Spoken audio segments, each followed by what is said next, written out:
Anak-anak, hari ini Bapak ingin cerita dari Alkitab terlebih dahulu ya. Ceritanya diambil dari Kejadian pasal 6. Yuk dengarkan cerita dari Bapak. Di dalam Alkitab diceritakan bahwa Nuh itu adalah orang yang baik. Nuh beserta keluarganya itu sungguh-sungguh adalah keluarga yang senantiasa taat kepada Tuhan. Mereka mengasihi Allah dengan taat dan berbakti kepada Allah. Tapi anak-anak, sayangnya kehidupan Nuh beserta keluarga ini tidak diikuti oleh orang-orang yang hidup di masa itu. Orang-orang yang diciptakan Allah itu sangat jahat. Jadi banyak manusia berbuat jahat. Dan oleh sebab itu, Allah memutuskan untuk memusnahkan dunia yang sudah rusak dan kacau oleh dosa. Hati manusia itu penuh dengan pikiran jahat, kejam, bahkan membenci Allah. Perbuatan mereka sangat buruk. Maka kemudian Allah berkata, "Aku akan menghapuskan manusia yang telah kujadikan itu dari muka bumi, baik manusia maupun hewan, baik binatang-binatang melata dan burung-burung di udara." Tapi anak-anak, Nuh itu berkenan di mata Tuhan, dan Nuh beserta keluarganya adalah seorang yang benar. Karena itu, Tuhan Allah mempunyai rencana untuk menyelamatkan Nuh sekeluarga dan juga semua jenis hewan. Allah kemudian menyuruh Nuh membangun bahtera. Jadi anak-anak, Tuhan itu menyuruh Nuh membuat bahtera yang besar sekali. Dan nantinya di dalam bahtera itu, Nuh akan aman sentosa bersama-sama keluarganya. Anak-anakku, akhirnya apa? Dengan penuh keyakinan, Nuh memulai pekerjaan yang diberikan Allah kepadanya. Nuh ini memiliki 3 anak laki-laki, yaitu Sem, Ham, dan Yafet. Ketiga anaknya ini ikut juga membantu Nuh untuk membuat bahtera. Jadi, sementara Nuh bekerja, ia sangat berterima kasih karena Allah bermurah hati terhadap mereka. Anak-anak, Nuh dan anak-anaknya ini bekerja keras loh membangun bahtera itu. Mereka saling bekerja sama. Mereka semua bekerja sama untuk membuat bahtera. Ada yang mengambilkan kayu, ada yang memalu kayunya, memasang kayunya dengan paku, ada yang membantu memegangi tangga seperti gambar ini, dan lain sebagainya. Intinya, mereka semua bekerja sama di dalam membuat bahtera. Anak-anak, apakah anak-anak tahu ukuran bahtera itu? Alkitab mencatat bahwa ukuran bahtera itu panjangnya adalah 300 hasta. Wah, berapa ya ukuran ini? Anak-anak, hasta itu adalah ukuran yang dipakai pada waktu itu. Biasanya hasta itu adalah ukuran lengan. Jadi antara siku sampai pergelangan tangan atau siku sampai ujung-ujung jari tangan, itulah hasta. Rata-rata ukuran satu hasta itu antara 40 sampai 45 cm. Tetapi anak-anak, jika anak-anak buka kamus Alkitab yang ada di belakang Alkitab anak-anak, maka anak-anak akan jumpai bahwa satu hasta adalah 45 cm. Jika demikian, maka kita dapat tahu bahwa panjang bahtera Nuh yang adalah 300 hasta itu sama dengan 135 meter. Sedang lebarnya Alkitab mencatat adalah 50 hasta. Itu sama loh dengan 22,5 meter. Begitu juga dengan tingginya yang adalah 30 hasta. Itu sama dengan 13,5 meter. Anak-anak tahu nggak? Panjang bahtera Nuh ini lebih panjang loh dari lapangan sepak bola. Wah, luas sekali ya. Besar sekali. Anak-anak, apa yang terjadi ketika Nuh dan anak-anaknya membangun bahtera? Orang-orang di sekitar tempat itu datang untuk melihat pekerjaan Nuh. dan mereka menertawakan apa yang sedang dikerjakan Nuh. Mereka heran, mengapa Nuh membangun bahtera yang besar di darat dan bukan di laut? Karena biasanya orang membuat bahtera itu di pinggir laut, sehingga mudah menariknya. Sedangkan Nuh ini membangun bahtera bahkan di atas gunung. Wah, pasti membuat orang-orang bingung ya. Bahkan orang-orang yang hidup pada waktu itu menyebut Nuh dengan sebutan gila. Wah, tidak ada seorang pun di antara orang-orang itu yang percaya kepada Allah. Akhirnya apa yang terjadi? Bahtera itu pun selesai. Kemudian masuklah Nuh dan istrinya, 3 orang anaknya, dan istri daripada anak-anaknya. Jadi jumlah yang masuk ke dalam bahtera adalah 8 orang. Selain itu, Nuh juga memasukkan semua jenis binatang ke dalam bahtera, seperti perintah Tuhan. Akhirnya apa yang terjadi? Hukuman itu pun datanglah. Datanglah hujan lebat selama 40 hari, 40 malam. Maka apa yang terjadi anak-anak Bapak yang luar biasa? Tentunya ketika hujan terjadi 40 hari 40 malam tanpa henti, maka yang terjadi adalah banjir besar. Makin lama hujan dan air bah itu mengamuk. Wah, bahkan Alkitab mencatat bumi ini diliputi oleh air. Bahkan puncak gunung yang paling tinggi itu tertutup dengan air. Semua orang jahat akhirnya apa? Tenggelam.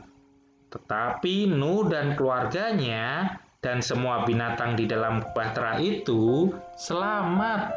Nih, lihat nih gambarnya. Nuh tetap hidup di dalam bahtera sampai waktu yang sudah ditentukan oleh Tuhan. Anak-anakku, ternyata Allah memelihara kehidupan Nuh ya, beserta dengan kehidupan keluarganya. Singkat cerita, akhirnya bahtera itu berhenti di pegunungan Ararat, dan air bah pun semakin surut hari demi hari. Dan akhirnya ketika dataran telah kering, Allah menyuruh Nuh keluar dari bahteranya. Lalu semuanya segera turun. Nah, anak-anak, selain Nuh dan keluarganya, tentu saja keluar juga binatang-binatang. Mereka keluar dari bahtera untuk kemudian berkembang biak memenuhi bumi. Akhirnya Allah memberikan pelangi sebagai tanda bahwa Allah tidak akan menghukum manusia dengan air bah lagi. Anak-anak Bapak yang luar biasa hebat. Apa ya yang dilakukan Nuh begitu dia turun dari bahtera? Anak-anak, ternyata Nuh dan keluarganya itu mendirikan mezbah bagi Tuhan, dan mereka mempersembahkan korban bakaran di atas mezbah itu. Mereka berlutut dan menyatakan syukur kepada Allah karena Allah telah melepaskan mereka. Mereka bersyukur karena Allah telah memelihara dan menyelamatkan mereka sehingga mereka tidak tenggelam. Allah senang dengan korban persembahan mereka karena mereka mempersembahkannya dengan hati yang tulus. Nah, anak-anak, apa ya yang dapat kita pelajari dari cerita tadi? Ternyata anak-anak, kita dapat belajar bahwa Nuh dan keluarganya itu adalah orang-orang yang taat kepada Allah. Mereka ketika Allah menyuruh Nuh untuk membuat bahtera, Nuh segera taat loh. Bahkan dia mengajak anak-anaknya untuk ikut membantunya. Anak-anak, kita juga harus taat ya kepada Tuhan Yesus. Caranya gimana? Caranya tentu saja adalah dengan merenungkan dan melakukan firman Tuhan. Pelajaran apa lagi yang bisa kita dapatkan dari kisah Nuh ini? Wah, ternyata anak-anak, Nuh dan keluarganya itu senantiasa bersyukur kepada Tuhan. Mereka berterima kasih kepada Tuhan karena Tuhan sudah menolong mereka. Anak-anak Bapak, pernahkah anak-anak itu bersyukur? Kira-kira selama ini Anak-anak pernah nggak berterima kasih kepada Tuhan? Kalau pernah dan Bapak berharap bahwa anak-anak memang selalu bersyukur, kira-kira alasannya apa anak-anak bersyukur? Mengapa sih kamu atau anak-anak itu perlu bersyukur? Wah, nanti kita akan bahas ya alasan mengapa kita harus bersyukur.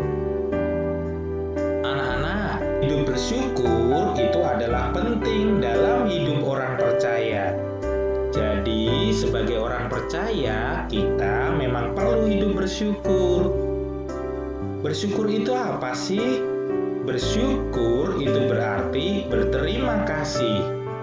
Anak-anak, Nuh itu telah memberikan contoh kepada kita bagaimana menyatakan rasa syukur atau berterima kasih atas perbuatan Allah yang sungguh luar biasa.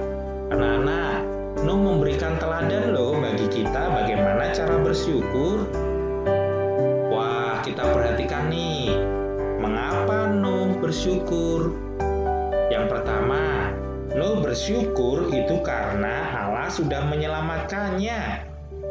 Allah telah menyelamatkan Nuh beserta keluarganya.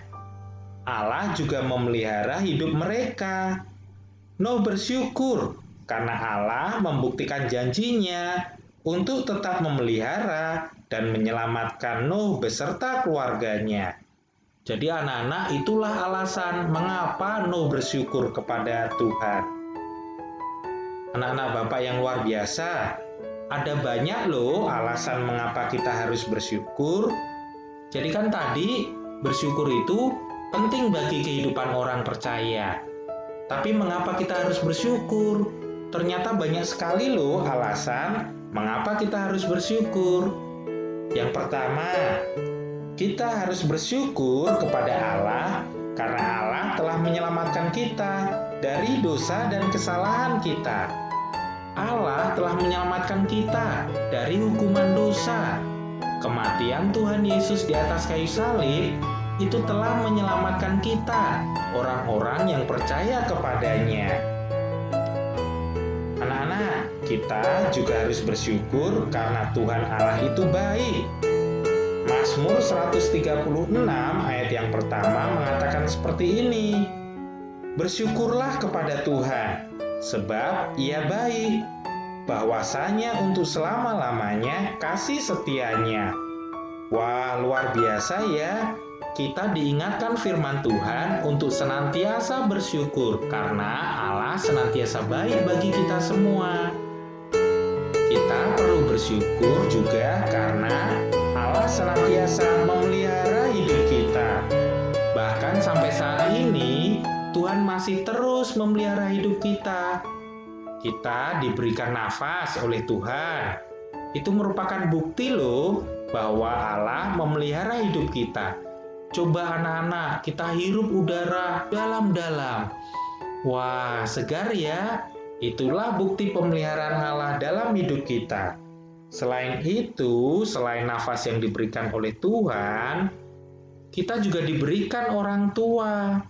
Tuhan Allah memberikan orang tua, bahkan keluarga, guru, sahabat, bahkan Allah juga memberikan alam semesta yang dapat kita nikmati sampai saat ini. Itu semua mengakibatkan kita harus mengucap syukur kepada Tuhan. Di samping itu, Allah juga memenuhi segala keperluan kita. Allah memberikan kepada kita makanan, minuman, pakaian, dan juga tempat tinggal. Itulah keperluan hidup kita yang dipenuhi oleh Allah.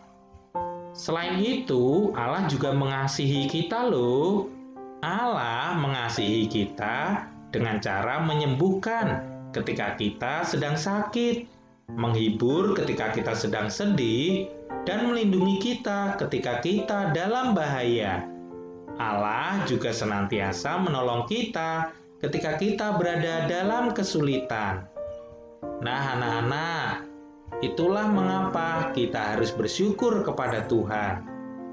Lalu, bagaimana ya menyatakan rasa syukur kita kepada Tuhan? Bagaimana caranya kita mengucap syukur? Anak-anak, kita bersyukur kepada Tuhan dengan cara kita bisa berdoa. Kita bisa mendoakan diri kita, mendoakan kedua orang tua kita, bahkan mendoakan orang-orang lain. Selain itu, kita juga bisa memberikan persembahan syukur ketika ibadah di gereja. Itulah bukti atau itulah yang harus kita lakukan sebagai tanda kita bersyukur kepada Tuhan. Selain itu, anak-anak juga bisa belajar dengan giat dan juga membantu orang tua di rumah. Jadi ketika anak-anak membantu orang tua untuk melakukan pekerjaan, itulah salah satu cara kita bersyukur kepada Tuhan. Selain itu, anak-anak, Tuhan juga ingin kita memelihara alam ciptaan Tuhan loh. Kita harus melestarikan alam ciptaan pemberian Tuhan. Itulah cara kita bersyukur kepada Tuhan. Kemudian kita juga bisa memuji Tuhan bersama-sama dengan keluarga kita. Wah, luar biasa ya. Anak-anak, Allah itu akan senang apabila kita selalu mengucap syukur atau berterima kasih kepadanya. Ingatlah bahwa setiap tindakan syukur yang kita lakukan haruslah dilakukan dengan hati yang tulus dan bersih. Bersyukurlah terus kepada Tuhan Allah, seperti kata firman Tuhan. Mazmur 9 ayat yang kedua berbunyi demikian. Aku mau bersyukur kepada Tuhan dengan segenap hatiku. Aku mau menceritakan segala perbuatanmu yang ajaib.